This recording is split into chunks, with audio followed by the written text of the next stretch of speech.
what's up, folks? Welcome back to On Texas Football. Oh, it's a beautiful football Friday. Hope everybody had a wonderful Thanksgiving holiday. Football, family, friends, and food. What could be better? So we thankful you guys could be joining us today. I'm Lifetime Longhorn Rod Bears. Pleased to be joined by the one, the only, the man, the myth, the legend himself, Bobby Burton. Also the estimable Jerry Hamilton as well. And we'll take any of your questions, comments. Throw them out there. We're getting ready for Texas versus Texas A&M. We'll get into all the breakdown here on the show, but whatever you guys want to talk about, throw it out there. Super chats always jump to the front of the line, and you can interrupt the show at any time. Just throw out a super chat. Yes, hook 'em horns and happy holidays. All right, gentlemen, I got the butterflies. I'm hoping they're not the bubble guts at this point. But let me thank you to our friends over at Garage Beer for sponsoring this edition of On Texas Football. We'll give you a message from our very special friends at Garage Beer a little bit later on.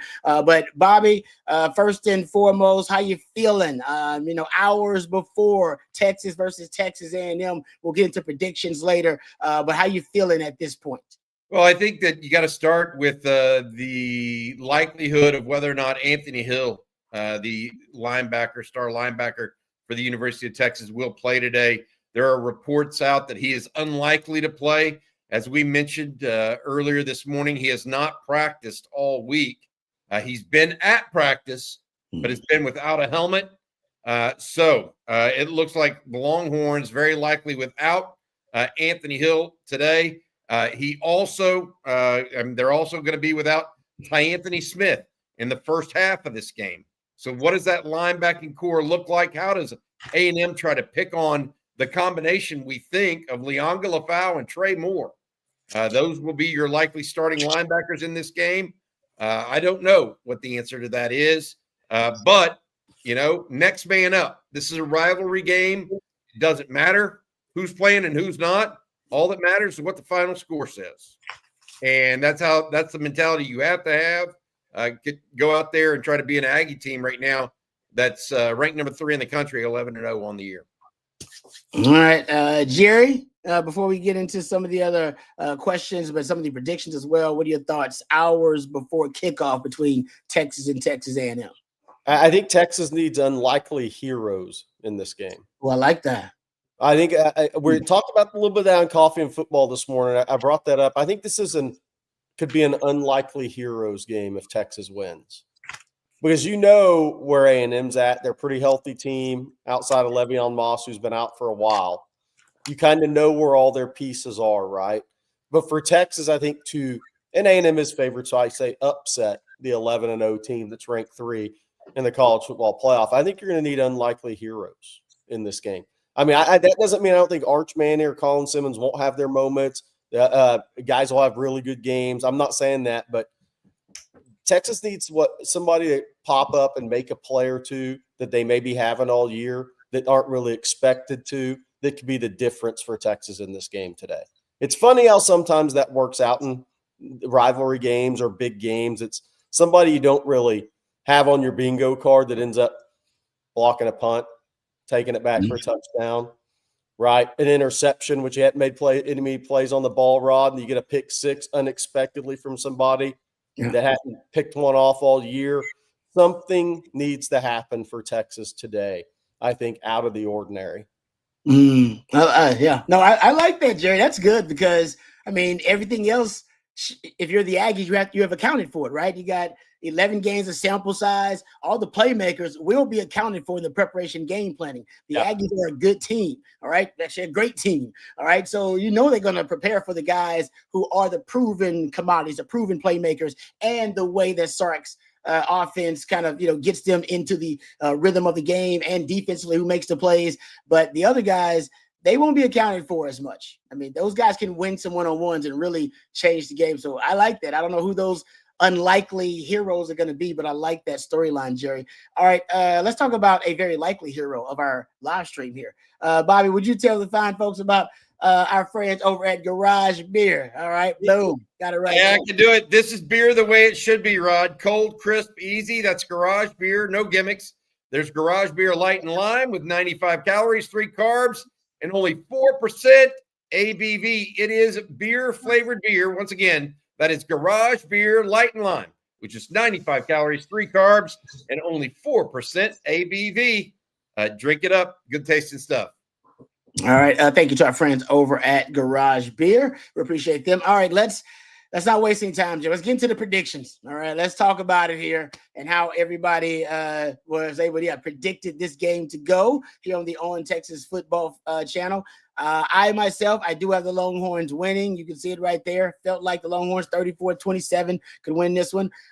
Jerry, you up first. Explain your prediction. Well, we don't have an overtime tab, but I had 2 OTs. I have 41-38 in an extended game. I think that's the way Texas is going to have to win this game.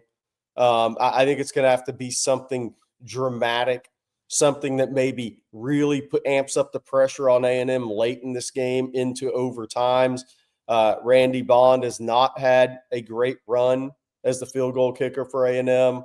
So that's kind of where I'm going. I think, look, I don't think either team obviously is a great defensive team. I think both teams are, if they're elite in one area, they're elite rushing the quarterback and rushing the passer is where they're both elite. I think outside of that, both defenses can be had. I expect both teams to score the football. And I think it could come down to, there's the 2 OTs. And I think Marcel Reed could have a turnover late against Texas, get this thing into overtime. And then Texas wins in double overtime. I think it's going to have to be a game like that for Texas. I don't think Texas is going to walk out here in Austin and beat A&M 34-17 or anything like that. There's literally nothing on the Texas defensive side that tells you that's going to happen. So it's going to have to be something wild. It's going to have to be something late, a big play made, send that thing into overtime, and then Mason Shipley walks it off. Yeah. Love it. That kind of goes with your unlikely heroes theme as well. That kind of crazy, wild things happen in Texas' favor, and then Texas. Bro, there's nothing in Texas' defensive bag right now that tells you they're going to hold A&M down. So you're going to have to score a lot and make an unexpected play.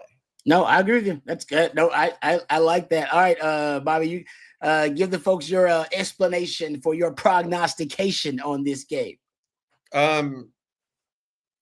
I wish I could sit here and tell you that I foresee this and I've got a magic 8 ball that I can look into that's crystal clear and I understand how this is going to happen. I really don't. I think in most rivalry games, you can throw it out the window. I don't care what it is, who it is, how it is. There is only so many times in my lifetime where I've seen Texas play Texas A&M or Texas play OU, and it's gone how I thought it would. I mean, so I literally just picked a score that I think is possible.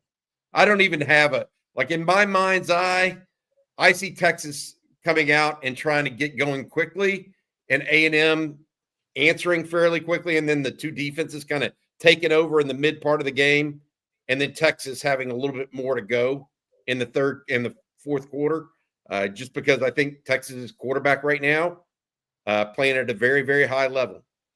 Marcel Reed played a great second half against South Carolina. He was horrible in the first half. He was horrible.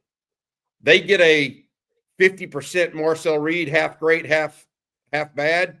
They score 28 points in this game. Texas has scored a lot of points against everybody except for Georgia in the last 5 weeks. So that's kind of where I was thinking. At the same time, I will openly admit, when it comes to rivalry games, throw all these predictions out the window. Jerry's, mine, and I love them. It's good fodder. But I'm telling you, Texas A&M is one of those games where every single player on both teams, except maybe a handful, don't know one another. They know each other. They run in the same circle. I mean, they were recruited by the same. I mean, all of this stuff. And granted, now both teams are recruiting more nationally than ever before. I don't want to take that away from either squad. But at the same time, Rod, one guy went to Duncanville, the other went to South Oak Cliff. One guy went to, Lamar, and the other guy went to Madison. It just doesn't matter. I mean, they know how each other works. They know what they work for, how they do it.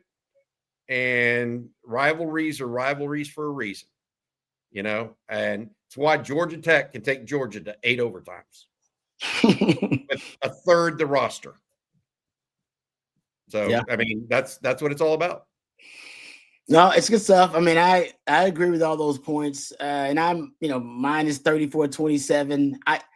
I think, listen, I know A&M is a better team at this point. I'm not under any illusion that Texas is a better team, but they don't have to necessarily be a better team to be better tonight. And I think there's a couple of advantages Texas may have in this matchup, because I think the Aggies have most of the advantages in this matchup. Texas is at home. And Texas, like you said, there's familiarity. Last year, they actually beat this team in Aggie land. I think psychologically, there's a different for Texas. There's a different mindset with going up against the Aggies as opposed to Georgia, if you will, or even Ohio State, other elite teams they've played on the schedule this year, because of the familiarity that Bobby just brought up there. I also think it's tough to go undefeated. And I'm not saying, I don't want to insult the Aggies and say I can't see the Aggies going undefeated. It's just really tough for anybody to do it this day, to go unscathed. And this will be one of the toughest tests so far for the Aggies. And I'm kind of banking on the odds are, against them, that they'll go undefeated. That anybody goes undefeated. It's just really tough to do. There's only a couple of teams, if that, will do it every year. Even Sark said that at the beginning of the year, right? He doubts that they're going to be an undefeated national champion going forward. So I think that's part of it. And I'm glad the Longhorns get to play them at home. And Arch has got to outplay Marcel Reed. Like, he's got to outplay him. If he doesn't outplay Marcel Reed, you're not going to win this game. No. He's got to outplay him. And Sark's got to outcoach Elko. Those are two areas where the Aggies don't have a clear advantage, but they could be the two most impactful matchups of the game. So if Sark can outcoach Elko and Arch can outplay Marcel Reed, the other advantages to me I think they'll fall short ultimately in giving the Aggies the win. Because if Arch is balling out, I think it uplifts the play of everybody else. And if Sark is in his bag and he is dialed in and we see the best version of Sark, to me, that's when Texas can beat a top 5 team, which, by the way, doesn't happen very often. That's a big game for Sark tonight. Right? How many? Bama's his one, right? That's his right now. That's his calling card. That, hey, I can beat elite. Is that Bama game? He needs another one. That one's. I don't know. It seems like farther away. Yeah. Right. So I'm going. I think Texas wins the game. I feel actually probably more confident than I should about it, because I agree. Aggies better overall team, and they've proven that so far this season. That doesn't necessarily mean you win every game just because you're a better overall team, as we've seen. So there you go. Any of these predictions surprise you guys? CJ is the only one, by the way. CJ Vogel's the only one I believe that has the Aggies winning. Tony Hills. No. Tony was the most surprising one, and he's genuine, and I love it. But it was just I wasn't expecting it necessarily before he came on the show Wednesday. But the T Hills one, huh? With the T Hills prediction, yeah. Well, I think honestly, I can tell you what. I haven't talked to T Hills about this. I just know T Hills. I think it's frustration. I think he's watched enough of Texas and going, he's a line of scrimmage guy. No, that's exactly what he said, Rod. He's watched enough O-line play to go, I can't, as a guy that plays O-line, knows O-line play, and looking at this O-line and how they played this year, hey, I don't think he can sign off on it. I think 10 running back. I think 10 running back carries against Georgia pretty much did him in. I remember that rant. Yeah. But I don't know. See, if you could give me 2 more games with this secondary playing like it is, maybe Robbie would have been like, oh, no, I can't do it. I can't sound off on it. The Cade Phillips move brought me a little bit more optimism, and the youth movement now in the secondary. But that secondary will have their hands full today. I mean, this will be the biggest test for them since Ohio State. There's no doubt about that. All right. There you go. So our predictions there. T Hills and CJ Vogel, the only ones on the bad side of things, but I get it. I was really close to just picking the Aggies too, because like I said, I gave them the advantages in almost every category. Yeah. But I said going undefeated is really tough. I think the mojo is on Texas side. Playing at home, beat them last year. Hard to go undefeated. Mojo may be on their side, but man, the Aggies have done a hell of a job so far this year. All right, we got some super chats. Before we get to those, let me thank one of our sponsors for today's program, our friends over at 40 Acres Apparel and the University of Texas Co-op. Matter of fact, I'm wearing 40 Acres Apparel right now. That's right. Even when it gets cold outside, they still got 40 Acres Apparel that can give you comfort and also make you look good in anywhere. That doesn't matter. Thanks to our sponsors today. That's UT Co-op and 40 Acres Apparel. The University of Texas Co-op is a nonprofit and has been serving the Longhorn community since 1896. Every penny of profit directly benefits course material scholarships. In fact, over 9,000 students will receive course material scholarships this academic year. 40 Acres Apparel was born inside DKR, designed and built exclusively for the University of Texas and Longhorn Nation. Go down to the University of Texas Co-op or go to the universityoftexascoop.com and get geared up with 40 Acres Apparel. Great designs, fashionable, high quality, SPF 50, moisture wicking. It's an incredible product, ladies and gentlemen. It looks great and it feels even better. 40 Acres is also a proud sponsor of the course material scholarships for UT students. Thank you very much to the UT Co-op and to 40 Acres Apparel.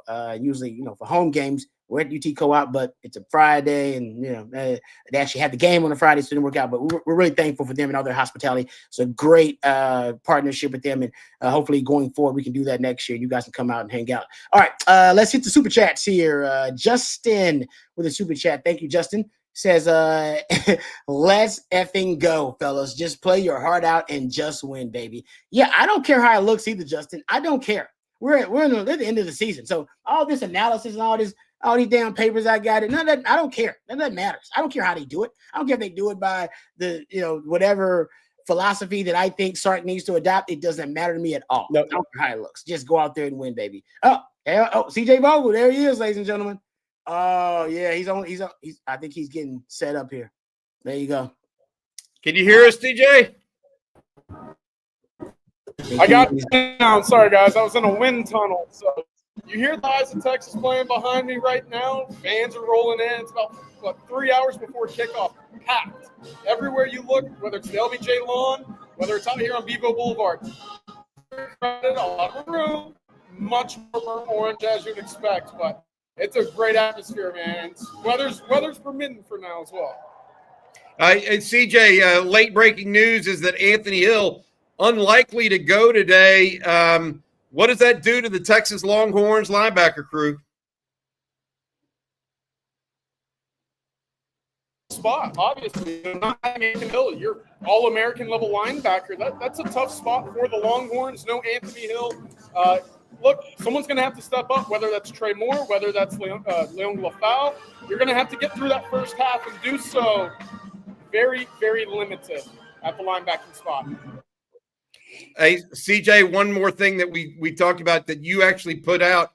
You said that the student section, now students normally go home during Thanksgiving weekend, but you said the student section was overloaded today. Already about an hour ago, lines all the way out of the stadium. What are you hearing about that?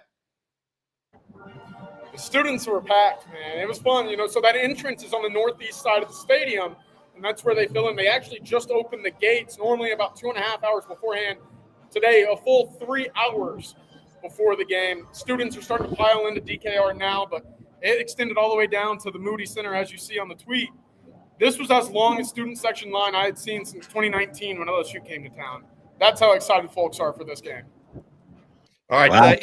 Any final thoughts, CJ, before we let you go, buddy? Look, I picked A&M to win this one.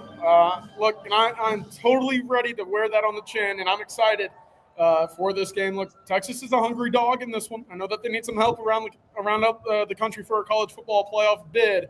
But this is a game that you don't want to lose, and I think Sark's got a couple tricks up his sleeve for this one.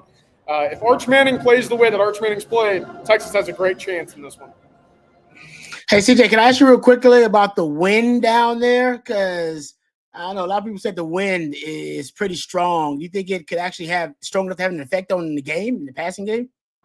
Yeah, I'll come back out of the wind tunnel. I don't know if you can hear the wind right now, but the flags are certainly waving much stronger inside the stadium tonight than we've seen at any point this season for a home game. I don't know what the mile per hour necessarily is for that, but very windy on the outside. And for punts, for kicks, because Texas is closed off both end zone now, anything that gets elevated, I think, will be impacted quite a bit by the wind tonight. And looks like, Rod, they also have some weather, some possibility of rain as the game goes on as well. CJ, you take – what'd you say, CJ? A little chillier than 62, I'll tell you that as well. Yeah, it's that Hulk. CJ, thank you so much. We'll talk to you at post game. We'll hear from you about from Sark, etc. From post game, as well as his post game presser as well. All right, good stuff, Rod. Yeah, we got CJ in there, man. No, it's interesting that the weather could be a concern. I mean, I'm not sure exactly, but I'm in Austin right now. It's been overcast all day, and there's like hazy, dark skies. So I think the gusting wind, it's calling for, you saw there 12, 13 consistently, gusting 21, 22. That's a factor in kicking games and deep balls, vertical balls. So that's something I'm paying real attention to, is how gusty does the wind get around kickoff time and into the second half of this game? That's the thing I'm looking for. When even if it's light rain that moves in, do the winds pick up with that? Yes, Sailor Joe says rain starting to go over San Antonio, moving up toward to y'all. Yeah, no, it's it. Like I said, it looks like, it kind of feels like it's about to rain a little bit here in Austin. All right, let's hit another super chat here from Joshy Manning. Says this is the Gooseby / Brandon Baker game. Oh, that's good. I like that. What do you guys thoughts about Gooseby and Baker, considering they're going up against one of, if not the best pass rush in college football? I mean, the Aggies are right there in that conversation. Rod, I brought this up this morning. We hadn't talked about this. How many times does Sark go 5-man protection in this game? Because A&M can really rush the quarterback, especially on passing downs. Like when they know you're going to throw the football, they got some really freaky, exotic pressure packages. Yes. I don't think he's going to have many 5-man protects in this game. I think he's going to keep a running back in, a tight end in as much as he can. That means you got to stay ahead of the chains too to do that. Yes. So that's the conundrum there. You can't be predictable if that's going to be the case. I think like I said, I think you can actually make some plays downfield. I think Texas has some matchups they believe they can win on the outside. It's going to be up to Sark to be able to dial up plays that give him a specific matchup advantage in critical moments. Like we're talking about this on Football Theory, a couple of examples in the Georgia game, right? Against a great defense. You remember the 40-yard pass to Emmett Mosley, the jerk route? Yeah. Go back and watch it. It's a beautiful play design. You got 2x2, and on that boundary side, they have injuries outside of Mosley. He motions inside. The corner just bumps it. So the corner ends up on Mosley, but they're so close together. Essentially, it's a target to bunch. Right. They end up running a switch release. Like they almost run into each other. Yeah. So the switch release gets the defenders to switch and gets injuries on the corner and the linebacker covering Mosley underneath. And then the jerk route breaks big. That's the matchup you want. The play that Bobby loved more than any play probably in the Georgia game, when you motion DeAndre Moore into the backfield, corner gets off him, 12-yard deep safety's like, I got him. I'm taking a running back, so I'll take him. Well, it's like, all right, DeAndre Moore, it's a safety I like, plus 12 yards off. I like that. Pitch and catch out, boom, catch it, and done. The pass interference call that they forced on third down when they motioned Ryan Niblett out of the backfield to empty formation, and then the safety ends up on him, and they know exactly where they want to go, and they go there. Safety's out of position, gets the PI. But you need to do that essentially on every critical down. The Sark have that type of chess master in him. I seen Kellen DeBoer do a little bit with Georgia. It was like, oh, every third down he had one of them dialed up. Can you do that? Because that's in him. I've seen Sark do it against really good defensive minds, but he don't do it enough. In this game, you're going to have to dial it up. I need you to do that like 50 to 60% of the critical downs in this game. Can he do it? No. He's not going to win all of them, but the matchup, you should like the matchup. That's Sark to get the right matchup. All right. We got a couple of other questions here I want to get to here. How about this one? Texas team said, who does the win help or hurt in the game? Look, that's a tough call. It's a tough thing to answer. I think it hurts both punters into the wind if it's gusty like that. Randy Bond has been really inconsistent kicking the ball. So I think anything that pushes him mentally right now, it probably hurts Randy Bond the most if he's kicking a field goal outside 40 yards or in that area code. If it's a gust, if the wind could gust, because he's already in his head a little bit probably. Both teams, both quarterbacks want to throw it down the field. So who drives the ball better, though? Arch drives the ball better. Now, Arch also throws it deep. High.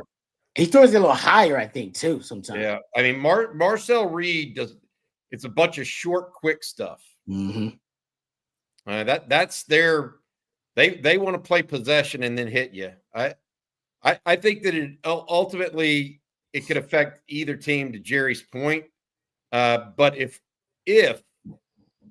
the one thing it might do is it might take the real deep ball out of Marcel Reed's hands. Because I'm telling you, he does not throw – he throws a good deep ball when there's no weather. He throws a little bit more of a – I don't want to say a wobbly spiral because it's not that. He just throws a lighter ball. It doesn't cut through. It doesn't cut through the wind. He throws a lighter ball than Arch does. There's no two ways about that. So anything beyond 20 yards, I think, becomes more difficult for the Aggies than it does the Longhorns. But that's not really what they do. They do that a couple times a game. They focus on 3 yards, short in cuts, stuff like that. And that's why some of the teams, when I was watching film, you go watch Auburn, South Carolina. Those are kind of the two teams that really had, good game plans versus the Aggies. Looks like they look discombobulated versus those teams offensively. I was surprised how much the DBs challenged the wide receivers. And they didn't win. They didn't win all the time. Those receivers are those two NFL guys. They probably got 3 of them, NFL guys. But to take away some of those that easy stuff you're talking about, Bobby, they challenged those receivers a little bit more. And I wonder with Texas coming off that game versus Arkansas, where we saw them challenge the receivers more than they have all season long, played more press, played more man. Like I said, I'm not saying Texas is going to go out there and just try to play straight press and straight man against this group, but I wonder if you'll see it more than you've seen against Texas, just to take away some of that stuff in certain downs. It's like, nah, man, we can't let you have the easy stuff against us because that offense is too well-rounded. You give them, if you play bend but don't break against the Aggies, oh, man, they'll go up and down the field on you all day long. You got at one point decide to take something away from them. You have to take something away. And I think on critical downs, sometimes they're trying to take away that easy completion from Marcel Reed. Again. So, we shall see. We shall see. This is a good question, guys, because this is starting to worry me because I know the Anthony Hill conversation is that he's unlikely to play. And we know you're not going to have Anthony Smith. So you're down to Leon Lafau, Spence, and Trey Moore. Like the linebackers you trust, right? That's kind of where, hey, you know what I mean? Unless you want to move around Colin Simmons and put him in some linebacker more. And I think we all agree that he needs to be rushing the passer. I went off this morning on that, Rod. Please. But I've seen it too much too. I don't like him dropping back in coverage, but I get it. But this question here from at TN Longhorn: has Bo Barnes played enough to show y'all anything, or is it just wishful thinking?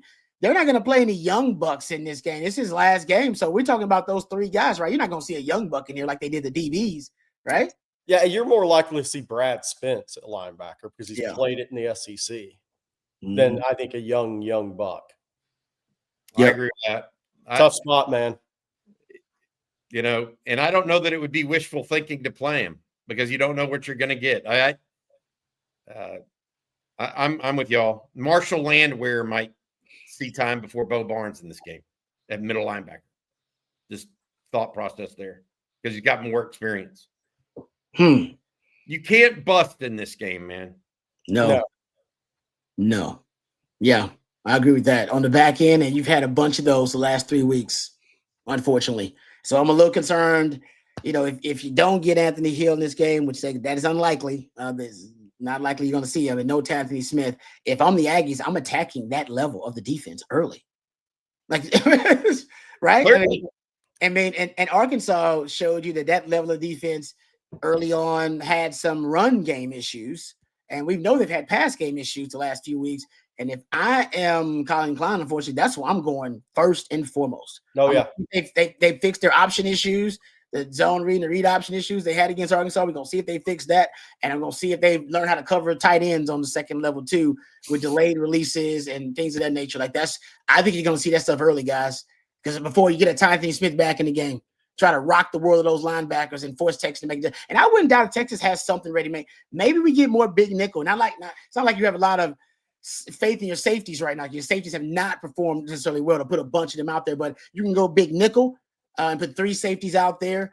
You can go more with your 3 high looks out there as well to try to alleviate some of your lack of depth issues at linebacker. I can't wait to see what PK does because he might have to go into his bag of tricks with the linebacker, like with the second level of the defense, I should say.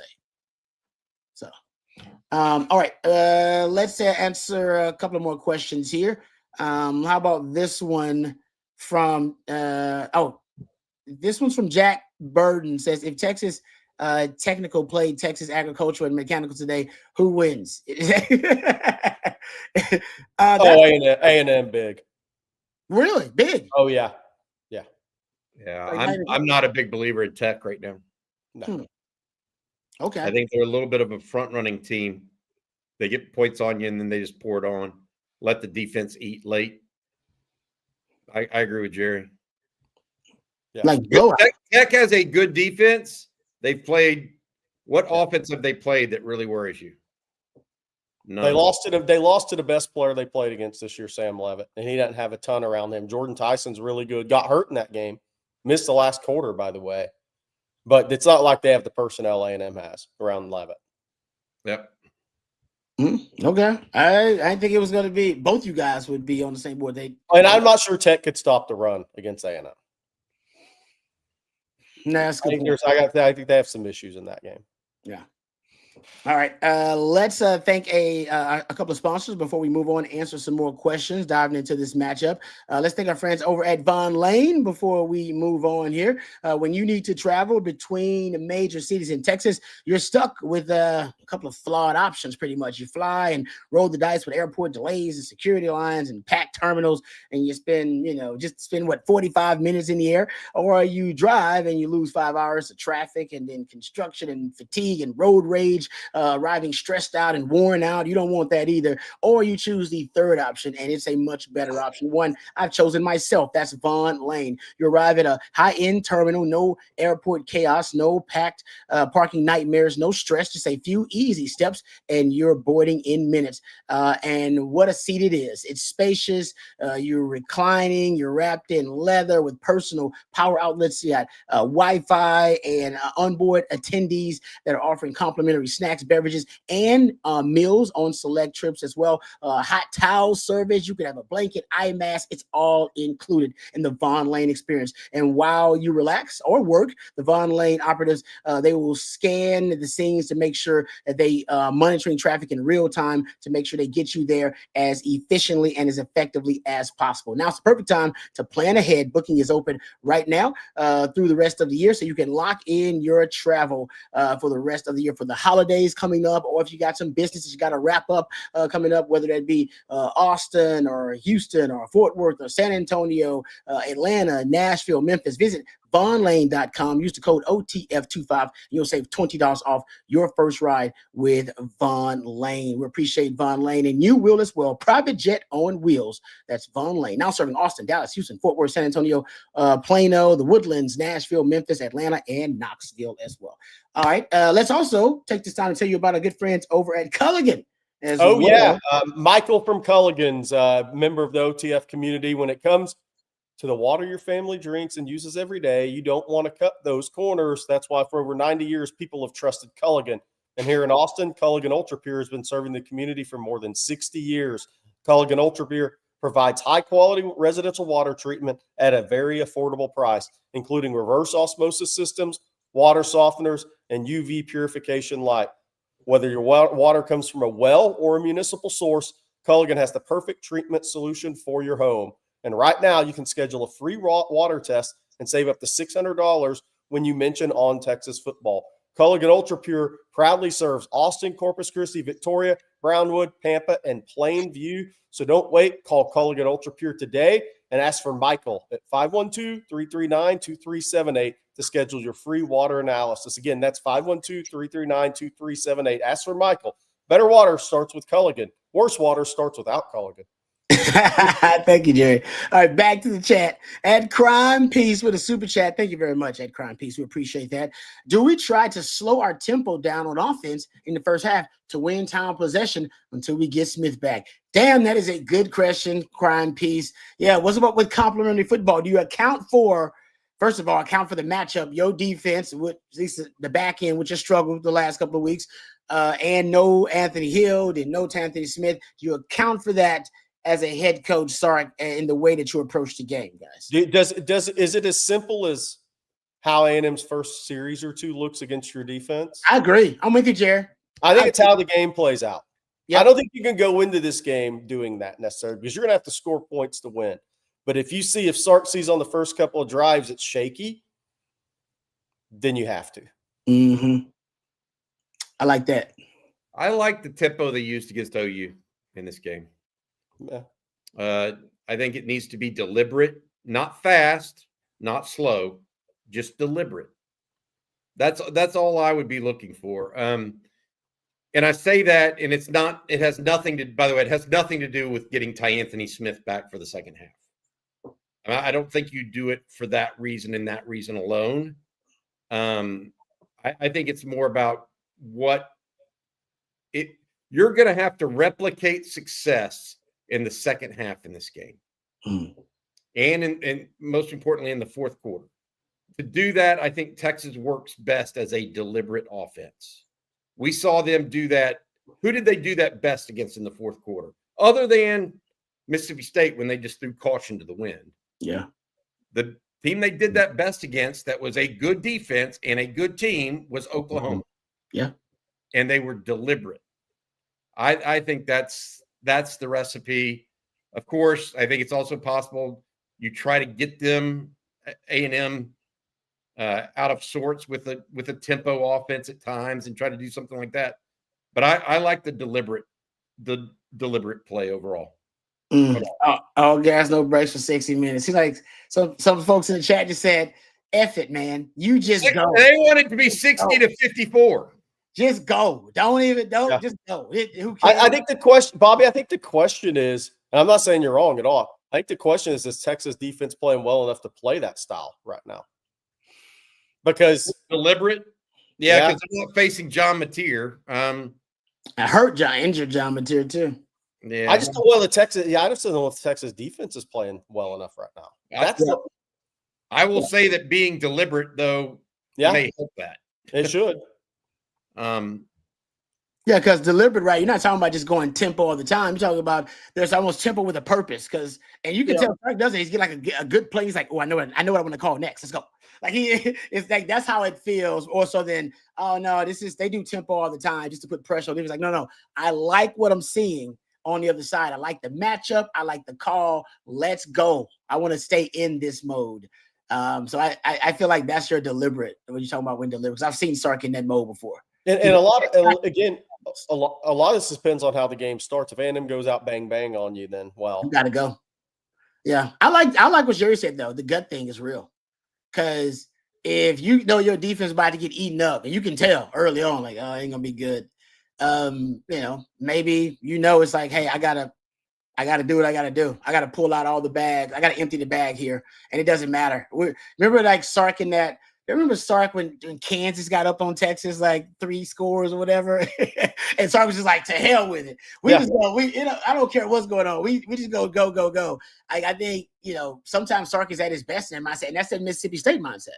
That's when you're down. It's like F it. You know what I mean? Who cares? The media's gonna crucify me anyway for being down to Mississippi State 3 scores in the fourth quarter. So you know what? Let's just go. Whatever works. That's all I care about. And I'm not worried about balance. I'm not worried about whether the O-line can hold up. I'm not worried about any of that. And he might need to have that attitude versus the Aggies. He did say when they asked him, "Are you going to stick with the run game versus the Aggies?" He said, "We're going to do whatever it takes to win." We'll see. We shall see. Yeah. We shall see. Dave actually says, Rod, what is the over-under for how deep off the wide receiver does Texas corners have to play today? 5 yards or 10 yards? They usually are around 8. And I know a lot of you guys think they're way too far off. And that's kind of, honestly, that's where Jade and them were last year. Like it was right around 7 to 8 yards. Those guys were just more aggressive and reading and reacting to the quick game.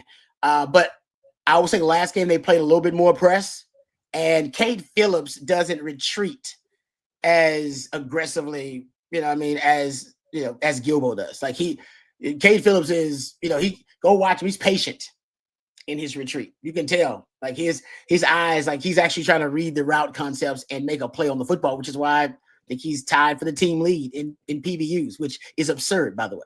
Because he's got 1 start under his belt, but so he's a little bit more patient coming out. I'm not gonna say it's a fear thing, because I don't want to say guys are playing scared, but I remember operating from a fear-based mentality as a corner. Like I'm operating, I don't want to give something up. That's how I care about it.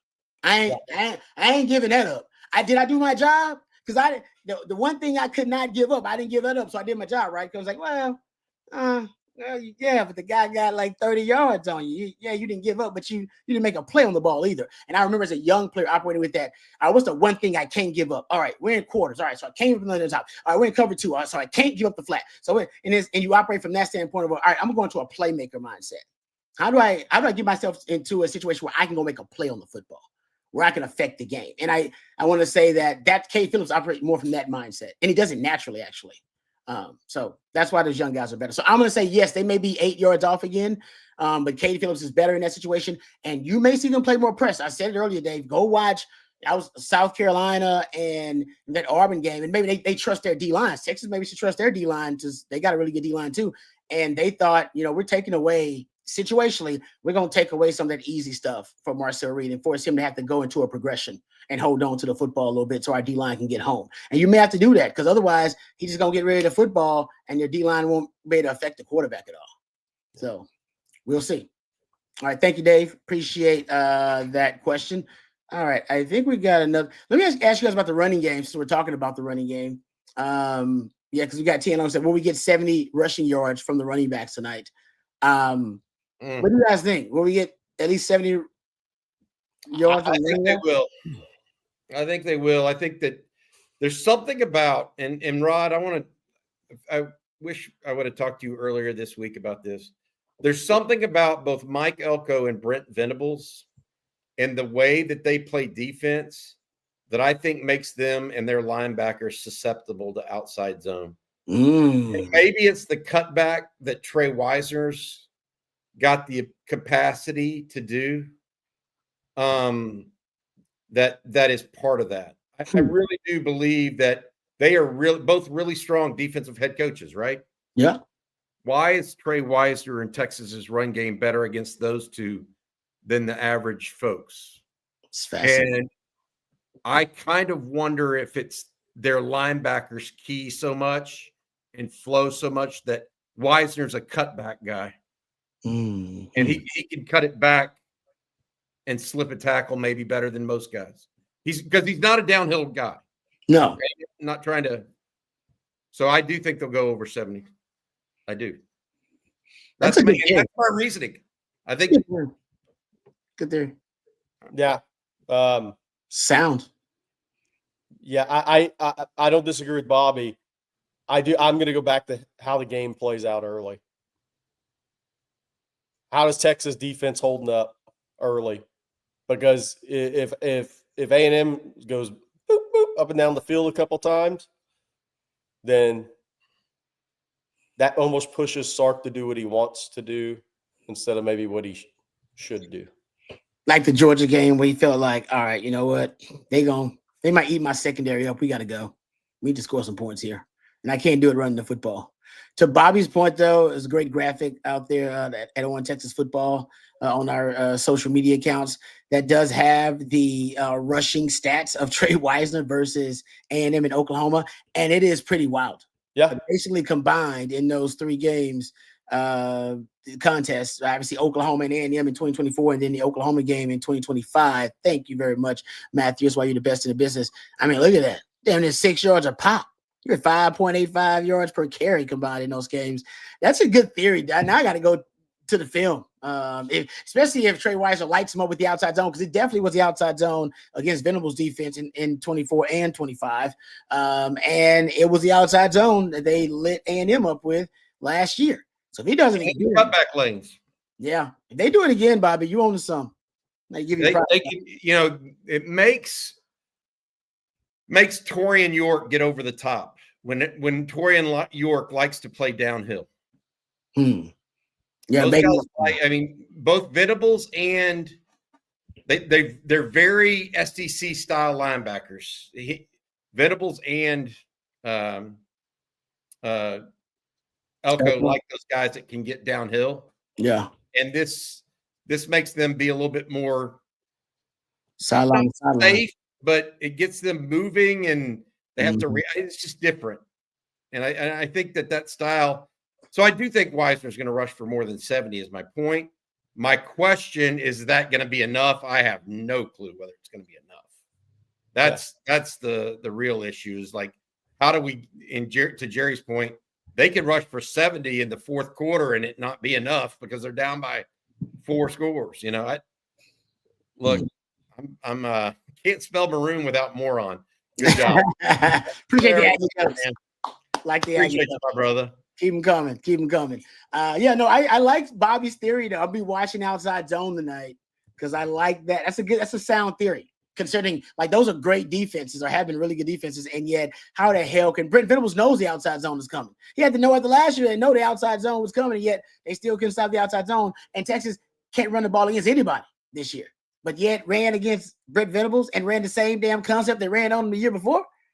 Something to that. So that's something there. All right. Add to that, let's see how many times they're in 4-man front versus 3 in this game tonight. A&M.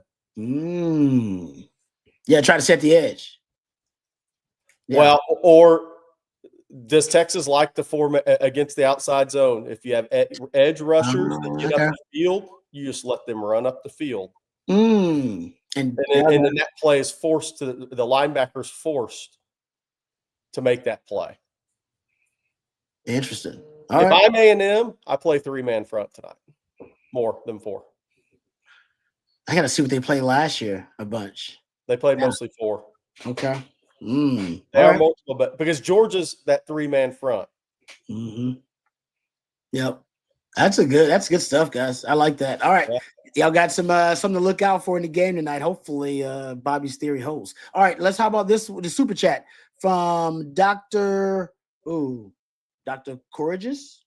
Hope I got it right. Or Dr. Courageous. I apologize if I got the name, the handle wrong. Says Jay McDonald to linebacker to mix things up. We brought that up actually, Doc, because that's a good point. We brought up the big nickel package earlier. Yeah. And maybe just letting Jelani McDonald roam that second level for you, and maybe he becomes that other linebacker. And do you believe you trust your other safety? You know, whoever you believe is that third best safety to go in there behind Taft and Jelani McDonald. Is it Derek Williams? I mean, whoever that guy is. Xavier feels to me like who is the safety you trust, and go big nickel. I think against A&M, you have to go with Phil Sami. They got too much speed to go with Derek Williams at this point. You can't play a secondary that has Michael Taft and Derek Williams deep. Not against Craver and Concepcion. Yeah, too twitchy. I mean, no offense to either of those guys, but they're not known for their speed. So if you're going to roll down McDonald, I would have to say play Phil Sami deep because he's got more speed. Not sure that's the way they should play it though, but that's the way it'd have to be. All right. But I like your idea though, Jelani McDonald going to the second level. We'll see how they decide to deploy the linebackers and what they do about the second level of defense. How about this one from Jared says, should we be playing 11 or 12 personnel tonight? you should be in 11 most of the time. Situationally, 12. You're in the red zone, short yardage. Say you want to go max protect because you want to take a couple of shots and they're in man coverage, you probably can go 12. But if you want to move the football and you want to get big and generate explosive plays, you do it from 11. That's what Texas has been doing in recent weeks. All right. Thank you for that. Bobby, would you mind telling the folks about our sponsor of today's live stream, our good friends over at Garage Beer? I could do that, Rod. Thank you very much. Garage Beer, light and lime with 95 calories, 3 grams of carb, and only 4% ABV. It is beer-flavored beer. It's beer the way it should be. Cold, crisp, easy. Garage Beer, no gimmicks. There's Garage Beer Light and Lime with 95 calories, 3 carbs, and only 4% ABV. Again, it is beer-flavored beer. I'm going to be having one as soon as this live stream is over to get ready for a little Longhorn football. Oh, thank you very much, Bobby, and thank you to our friends at Garage Beer. And Sandman, with a little joke here, says, I just saw Lucci fight a homeless man over a half of empty bottle of Keystone. I'm sure that is not true, but you guys have Billy Lucci on, correct? Yes. Oh, yeah. What did Billy Lucci say about this matchup? He was pretty I would say that he was a little bit more than cautiously optimistic. In part, what I really took away from that, he really believes in the A&M offensive line. He should. Not even so much the offensive pieces, although he thinks there are better offensive pieces at A&M on the whole right now than have ever been. So take Marcel Reed about it. I'm thinking he's talking about tight ends, wide receivers, and running backs. Oh, yeah.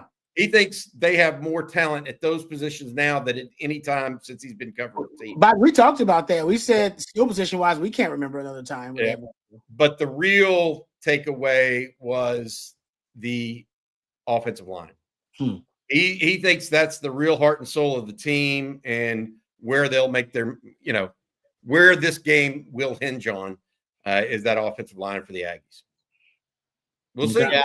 And I thought he was cautiously optimistic as well. I think one thing, he didn't come out and say it, but he knows A&M hasn't really played the toughest schedule. Yep. But just like Texas didn't last year. That's right. So you're always like, yeah. Have they been tested? How battle tested are they? That's one of the other mojo advantages Texas has in this game. They've been more battle tested. Yeah. They've lost their fair share of those battles, but they have been more battle tested than the Aggies. Doesn't mean the Aggies aren't a great team. I mean, undefeated in the SEC is undefeated in the SEC. Nothing but respect. But I agree with that. That's a good point. Aggies are 11-0, but they've had 4 one-score games.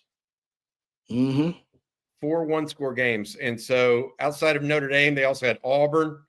They had South Carolina, and they had Arkansas. Yeah. So 3 of those teams, I think, have a combined 1 win in conference play right now. Or 2 wins. Yeah, that crazy stat is they got within 1 score of them. Yeah, that crazy stat is, and I think I've heard Coach Shipley bring it up too. They played 7 conference games, right, so far, and all 7 teams rank in the bottom 8 of the standings. Yeah, and have a combined record of like 11-39 or something like that in conference play. So it is what it is. Those are just facts. Don't mean that. Oh, they can come out and beat Texas by 20. Exactly. If you've watched the Aggies play, like, oh no, they're different. Like they win differently. Them coming down, what were they down 30-3 or whatever hell it was in South Carolina? Usually Aggies, they lose games like that. Now this Aggie team, they got something. There's something different about this group, but we shall see. Hopefully, not too much is different. And Texas still is able to pull out the win.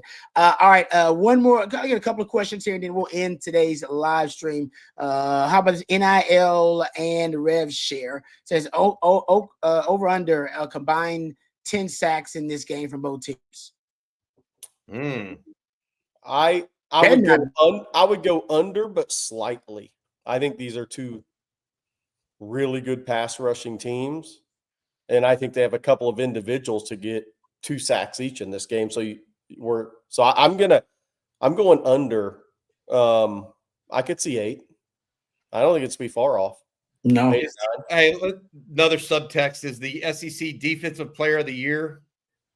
up in the air for this game between Oh. Cassius Howell and Colin Simmons.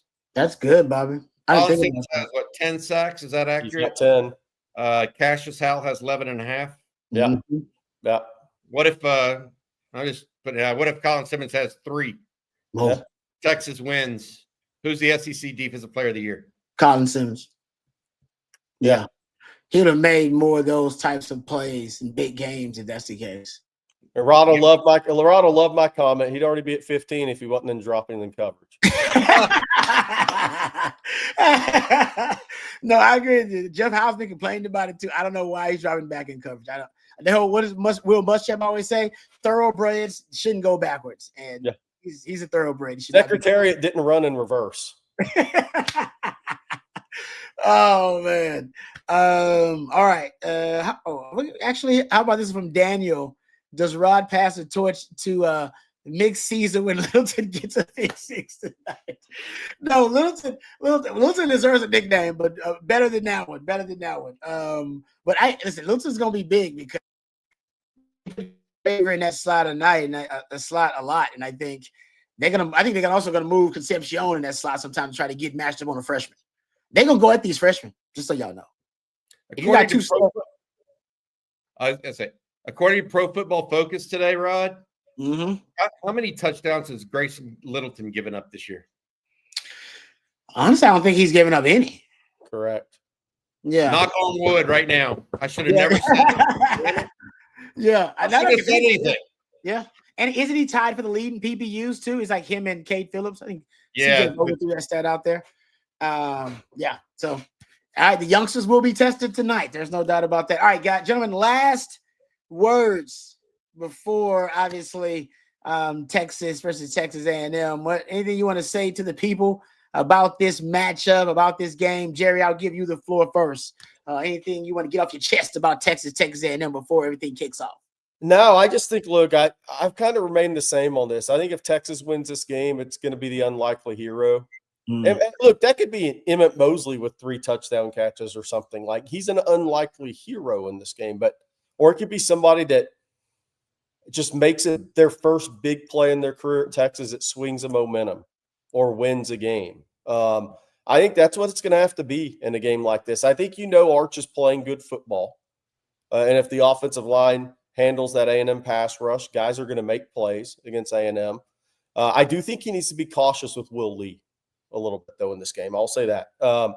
Will Lee has a kind of a big game mentality about him, and so he's got to be careful there. But who is that going to be for Texas? Who is it going to be? Jonah Williams playing more?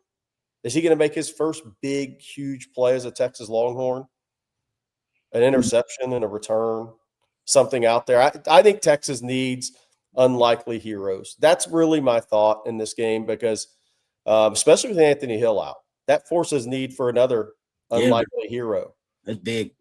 So I think that's what for Texas to win this game. Look, you got to have Colin Simmons and Arch Manning play well, right? If you look up in the fourth quarter and Colin Simmons has 0 sacks and 0 tackles for loss and Arch is thrown for 225, the scoreboard's probably going to be ugly. Yep. But as those guys have to make their plays.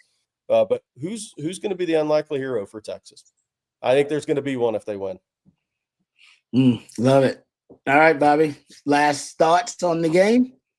I think it's Arch Manning, pass protection, and stopping the run. Those are the 3 keys to victory. I think A&M's going to get theirs in the passing game at times. You can't let them get it on the ground. Make Marcel Reed actually beat you. Doesn't mean he can't, but you got to make him beat you. Also for Arch Manning, look, he operates well when he has time to throw. We've seen the numbers. We've seen him mature. We've seen these receivers mature with him. But he's got to have time, and that means Brandon Baker, Trevor Gooseby, Cole Hudson, Connor Robertson, DJ Campbell, they may need to play their best game of the year tonight. Yep. To give Arch time to throw, stop the run, protect the passer, let Arch work. I like it. Key. I like it. I'll go with big game for Sark if Sark out coaches Elko and Arch outplays Marcel Reed, I think the Longhorns win. I think you also got to win the turnover margin. The Aggies are undefeated. They played, a few close games this year. I think like 4 games this year that have been close within one score, and they haven't won the turnover margin in any of those games. They don't lose it every time, but they don't win it. They end up tied. Texas needs to win the turnover margin. It's going to be big in this game. And explosive plays. They have to. That's one thing I've seen that I do think the A&M defense has been vulnerable to is explosive plays. I think you can get a couple of big plays over the top of them. And for Texas on their side, they got to limit one of the most explosive offenses in the country. So I'll go with turnovers and explosive plays, but Arch has got to put the cape on and Sark has got to be a chess master. That's simple. If one of those things happen and the other one doesn't, they lose. All right. They need both those things to happen, and they got to win the turnover margin, and they got to win the explosive play margin. They're going up against a team that could be a juggernaut when it's all said and done. But the Aggies going undefeated. That just wouldn't sit right with Longhorn fans. You got to end that, Sark. You end that nonsense now. Trust me. You don't want the pressure of an offseason with the Aggies going undefeated in the regular season. Oh, no. And celebrating it on your field. Exactly. You don't want that. My crush chose an Aggie. This one is personal. Like that. Yeah. Mac talked about this. It's just personal. These are families. They're families that are split and divided because of this rivalry. Friendships. I got help. 2 of my best friends from high school end up playing for the Aggies. That's just the way it is.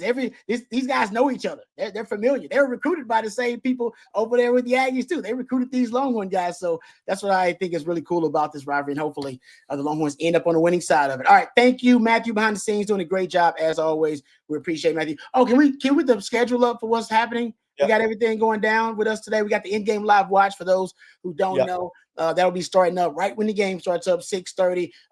E. Hogan. Yep, E. Hogan with myself. Jerry Helms is going to be on there. Jeff Howell jumps on there. Coach Bob Shea. Always a great time. You got in-game live. Also at the post game, there'll be Bobby Burton and myself. Bobby, who's coming on the post game? Which is me and you. Not sure. We got to figure that out because Brian Roberson is at Disneyland. He's watch the game, but he's going to be otherwise engaged. So we'll talk about that. He's gonna be on his phone like this at Magic Mountain. Like, what's going on with the game?